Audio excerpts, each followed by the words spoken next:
લારીઓનું સતત હેરાનગતિ હતી, દબાણનું હતું.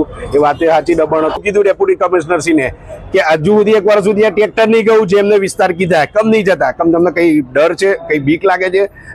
અને હું એવું કહું, रिकवरी 24 आज आपके सामने लेकर के आए हैं आनंद सिटी का जो है महानगर पालिका का जो है सच्चाई। ये आप देखिए, जो छोटे छोटे व्यापारी है, जो लारी जो है लारी के ऊपर फल फ्रूट साग भाजी का जो धंधा जो करता है, तो इतना परेशान जो महानगर पालिका से हो चुका है।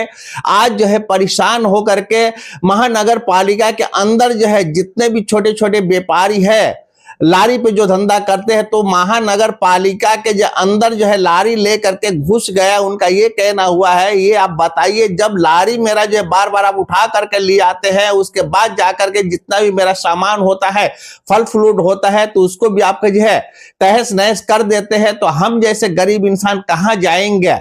तो इस विषय में हजारों के तादाद में जो है जो वीडियो अभी आपको इस टाइम जो मैं दिखाते हुए मैं जा रहा हूं, लेकिन इसमें अच्छी बात यह है, हाफिज जी जो है, ये जितने भी छोटे व्यापारी जो लारी पे धंधा करने वाले हैं, तो इनके सपोर्ट में हाफिज जी आए। जो हाफिज जी का अभी इंटरव्यू जो मैं लिया हूं, तो ये मैं आपको सुना रहा हूं और ये आप सुनिए और सुन। એટલા માટે આણંદ કરમસદ મહાનગરપાલિકાને રજૂઆત કરવા એટલા માટે આવ્યા અમે કે છેલ્લા 15-20 દિવસથી ફ્રૂટ માર્કેટનું, ફ્રૂટ શાક માર્કેટની બહાર ફ્રૂટની લારીઓનું સતત હેરાનગતિ હતી, દબાણનું હતું.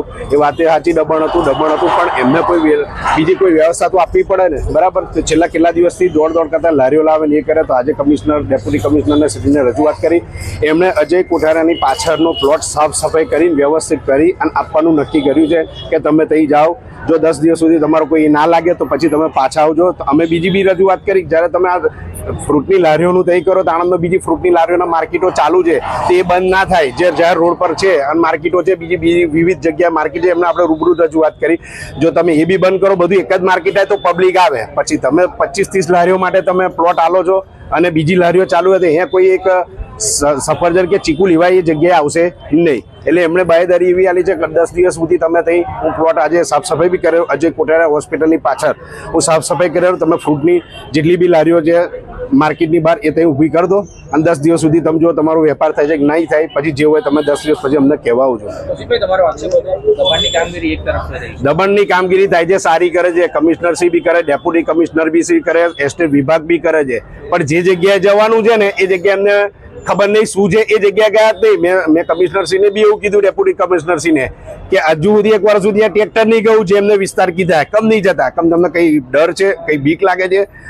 અને હું એવું કહું છું કે આ ફ્રૂટની લારીઓ જે હતી સ્ટેશન વિસ્તાર પર, એ ગેરકાયદે દબાણ જ હતું. હું એવું જ કહું છું, ભલે માર્કેટવાળા જોડે છે, પણ એવી બીજી માર્કેટો ચાલુ છે, અહીંથી 500 મીટર અંદર ચાલુ છે, તો એ આજ સુધી એક ટ્રેક્ટર નહીં ગયું. એમને મને બાહેદારી આલી છે કે હું 2-4 દિવસમાં એ બી હું હટાવડાવું છું. તો અગર બધે હટે, જે રીતે ચિત્રાના બોર્ડ રોડ પર છે, મેં એમને રજૂઆત એવી કરી, ચિત્રાના બોર્ડ રોડ પર છે, કોર્પોરેશનની જગ્યા પર છે, તે કાયદેસર છે. તો એની નીચે એક ફ્રૂટની લારી ઊભી રાખો, એનું ભાડું નક્કી કરો 5,000-10,000 રૂપિયા, એ બી કાયદેસર જ કહેવાય ને.